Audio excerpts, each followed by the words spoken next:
মায়ের পেটে 3 মাস যখন হয়ে যায় তখন রূহ দান করা হয়। জোরে বলুন সুবহানাল্লাহ। ভাগ্য প্রতিটা মানুষের লেখা।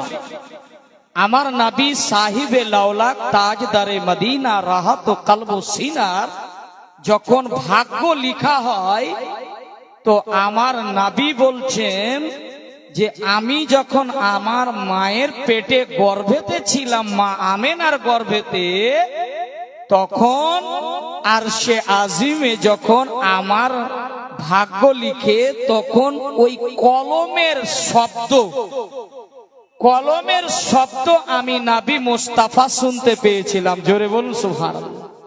বাবা, কলমের লিখার শব্দ আপনারা শুনতে পান? কথা বলবেন, পেয়েছেন?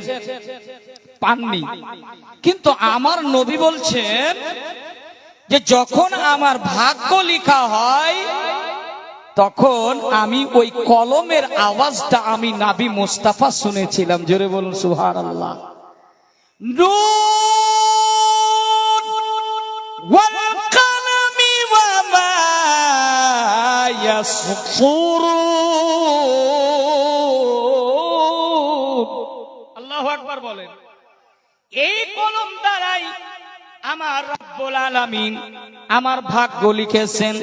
আমার নবী বলছেন আল্লাহর কসম, আমি যখন মায়ের গর্ভেতে ছিলাম আমি ওই কলমের শব্দটা আমি নবী মুস্তাফা কানে শুনেছিলাম।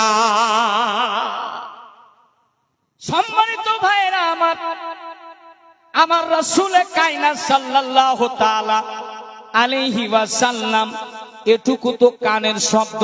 আমার নবী তিনি যখন শিশু বেলায় ছিলেন ওই শিশু বেলার কথা আমার নবী মনে রেখেছিলেন। খাসাইসুল কুবরার মধ্যে 145 হাদিস হযরতে আব্বাস বর্ণনাকারী, ইনি হচ্ছেন নবীর চাচা যান। হযরতে আব্বাস রাদিয়াল্লাহু তাআলা আনহু তিনি বয়ান করতেছেন, তিনি বলেন আমি একদিন দেখলাম হঠাৎ করে যখন নবী মুস্তাফাকে হযরতে মা আমেনা রাদিয়াল্লাহু তাআলা আনহা যখন সাদিয়া দায় হালিমাকে যখন হাতে তুলে দিলেন, একটা সাদা কাপড় দিয়ে আমার নবীকে সাজিয়ে দিলেন।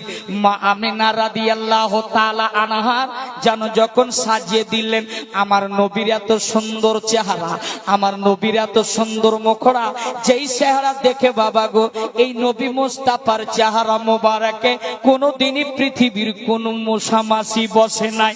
এই নবী মুস্তাফার চেহারা এমন চেহারা গো